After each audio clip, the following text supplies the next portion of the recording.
About my next Hot Talker, which has to do with Bernie Madoff. And look, we have a picture of Larry Levine up. And you're a striking man, Larry. It's not the one where you're behind bars, by the way.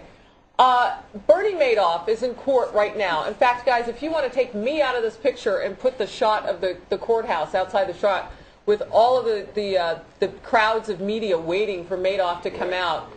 This is in New York City. He's in there. And the judge is deciding whether or not to accept a guilty plea from Bernie Madoff to the 11-count criminal information filed by the government, which provides for a maximum sentence of 150 years in prison. He's also going to decide whether Madoff should be remanded or released on conditions of bail if the court accepts his guilty plea. Now remember, he's accused of a Ponzi scheme that collapsed the fortunes and savings accounts and investments accounts of thousands of people to the tune of $50 billion. Now, he is going to go to prison, so the attorneys say in this case, because he's pleading guilty to 6 of these counts. And maybe he's just given up. We don't know what the motivation might be. But he's going to do some time. We don't know how much because we haven't seen the sentencing post today. We'll learn about that. But in the meantime, where would he go? Low, medium security type facility? Well, all right, let's jump into how the prison system is all set up. Okay. You got the minimum security, which is the camps, the supposed club feds, although I don't believe they're club feds anymore. I did 10 years in federal custody myself at all the custody levels, high, medium, low, and camp. Let's jump up to the lows. Lows are dormitory living. You've got a double perimeter fence around them. Then you go up to the mediums where it's actually cell living. People are living in cells, but you get out of your cells during the day. Then there's maximum, which is like the United States Penitentiary. That's high custody. I don't see him going there. So let's start at the bottom end. He's not going to go to a camp. There's not a prayer. The sentence is going to be too long, and somebody with a sentence that long, their points are too high, their custody points. I'm thinking he's going to start out in a medium, and then after however amount of time they had a chance to evaluate him, they will probably move him down to a low. But now Bernie's got other problems he's going to have to deal with because of who he is.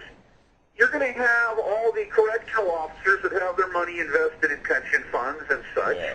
Oh, boy. And all the inmates whose families lost money. They're losing their houses and their jobs. And remember, the families are the ones that are sending money into the inmates. Well, now that money train has dried up. So Bernie's not going to be a real popular person. Well, and normally when white-collar criminals go to prison, with the exception, we talked about a few this morning, but really people don't always know who they are, right? Come on, everybody. Yeah. There's not a person on the inside that's not going to know who Bernie Madoff is. You've got cable TV in there. I mean, you don't have the premium. You don't have HBO, but you've got Fox. I used to watch Fox, okay? Well, you have good taste. CNN, well, we have a captive audience there. Magazine and newspaper. People are going to know Bernie. Believe me. Well, I know people are probably wondering, you did 10 years, Larry. What did you do, just real briefly? Narcotics trafficking, securities fraud, racketeering, obstruction of justice, and machine guns. Whoa! All right, dude. Can we show that prison picture that we have of Larry? It's your card, your prison registration card. Oh, my ID card. Okay. Yeah. So, Larry, you really do know what you're talking about here. Now, when you say it's not going to be easy for Bernie Madoff, describe a day for us for Bernie Madoff behind bars. Well, when Bernie, first of all, let's start at 6 a.m. Lights come on the dorm. Cop comes in, turns on the lights. People start making a mad dash for the shower. So far, it sounds like a weekend at David Webb's house, but go on. Okay. Bars included. The federal system, let's take it from when I went in '98. There was only 100,000 people in the feds. 10 years later, you got over 200,000 people. The institutions were not designed to accommodate this many people. So you've got a massive amount of people running for a limited amount of showers and sinks to shower and shave, and toilets. So Bernie's going to have to wait in line to get his hygiene in order. Then he's going to have another, let's say, 15 minutes, 20 minutes to make his bed. He's going to have to make his bed with hospital corners. He'll probably be, well, let's see. If he's in a cell, he's going to have his toilet in the cell. But if he's in a dormitory living in a low for some strange reason, then he'll be using the group shower facilities and such. Okay. But he'll have to make his bed to whatever is prescribed in that institution, usually hospital corners. Then what they'll do is they will take the inmates to the dining hall in the morning for breakfast. He may have 20 to 30 minutes to eat and socialize with other people, but I don't see people socializing with him. And then he's going to go to whatever type of call-outs. The Federal Bureau of Prisons has established a call-out system where they post a roster, and on that roster it lists all your activities for the day, whether it be you're going to go to the psych, education, medical, whatever it may be. But precluding that, if he has a job, he'll report to whatever work assignment he has. And he could be a clerk, he could be working as a janitor, he could be working in recreation. Go ahead. Larry, let me cut you there. It doesn't sound so bad so far. So when does it get hinky for Madoff? Yeah. It gets hinky for Madoff because he's not going to have any friends. You got to remember, everybody in custody has problems. Everybody's stressed out. Everybody's looking at an outdate. Everybody's going home, okay? Or that's their goal. Bernie's not going home. He's going home in a box. That's the only way he's going home. The Bureau of Prisons calls it escape by death. He's not going to really have people to hang out with. And the outcasts are usually the people there for child pornography, child molestation. They don't have any friends. And I see Bernie fitting in with that group of people. I mean, I don't see where he's going. I don't see somebody assaulting him, really, because the institution is going to hold what's called a town hall meeting before Bernie gets wherever he's designated. They're going to say, look, nobody screws with Madoff because Madoff's under the radar right now. And nobody's going to want to be responsible for something happening to him. Not on my watch. Not on my watch. Exactly. Not on my watch. And everybody's going to want to, some people are going to try to cozy up to him, let's say, for stock advice. But the institution is just going to warn people to leave Madoff alone. Did you just say that some of the inmates and cops are going to want to cozy up to him for stock advice? Have they not been watching? He didn't invest in one stock for 13 years. There was a gentleman while I was in custody that had an $800 million civil assessment against him from the SEC. And he had done insider trading. He used to teach courses on the economy and stock trading and such. In prison? Everybody would sit in on the class, including the staff. This guy was brilliant. Oh, man. Yeah. You know, KT McFarland is here. One of our panelists is here, and she wants to ask you something. Yeah, honey, go ahead. Hi. What do you think? I mean, how grim is this going to be as far as, I mean, this guy is used to a very different life, you know, country clubs. Like this. Is he going to commit suicide? No, I don't see it because they might have him on psych watch. They might put him on psych meds. They might assign an inmate to be Bernie's pal. You never know.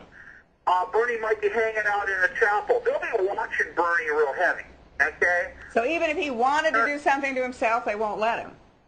Well, no, they won't. What they'll do is they'll put him in a psych unit, and he'll be, I don't want to call it a rubber room, but let's call it a padded room that has like a glass window.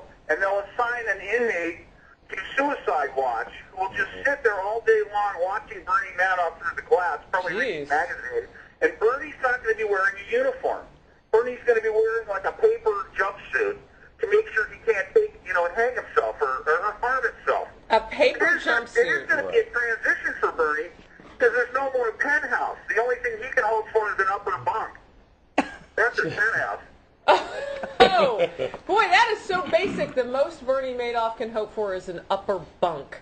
Larry Levine, you hit a lot of points today on things that we probably hadn't thought about. I tell you one that's going to stick in my craw, the scramble for the sinks and showers in the morning. Bernie Madoff has a lot of hair. I know he likes to be well coiffed. I can only imagine what that run's going to be like. Is there any sort of, because I don't hear you saying that it'll be dangerous for him because cops are going to be protecting him basically because they don't want anything to happen on their watch. Well, they don't want to lose their jobs. And see, the Bureau of Prisons, they have their mission, supposedly, is to house you in a safe, sane, secure, humane environment and provide you with opportunities so you can re-enter society as a productive, law-abiding citizen. Right, but I remember their mission statement.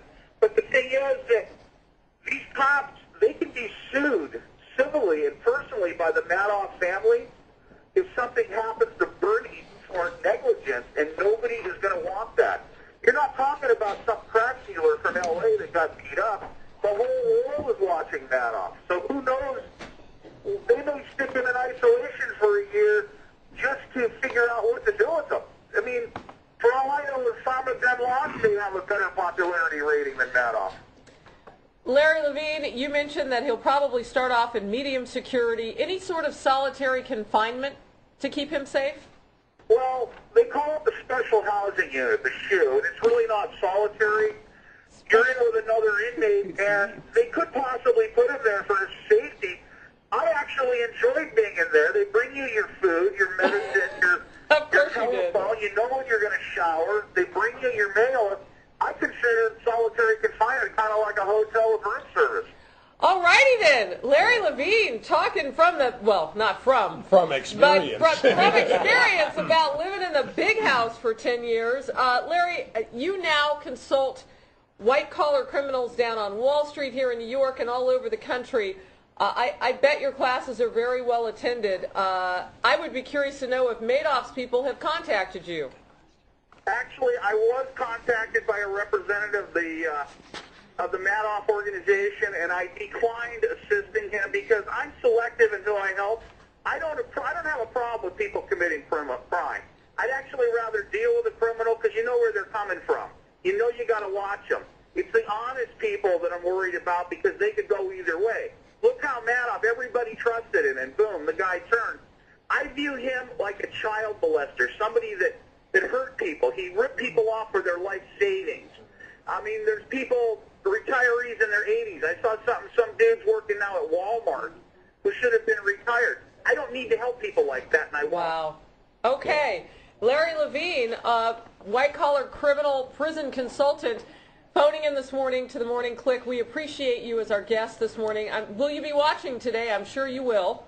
Well, I'm on my way right now to Bloomberg, getting ready for a TV interview there. Matter of fact, I've got 2 TV interviews set up with Fox later this afternoon on some of your other shows. All right. Well, we look forward to seeing you on Fox News Channel, and thanks for getting the plug in for us. Larry Levine, thank you so very much. Yeah. Take care.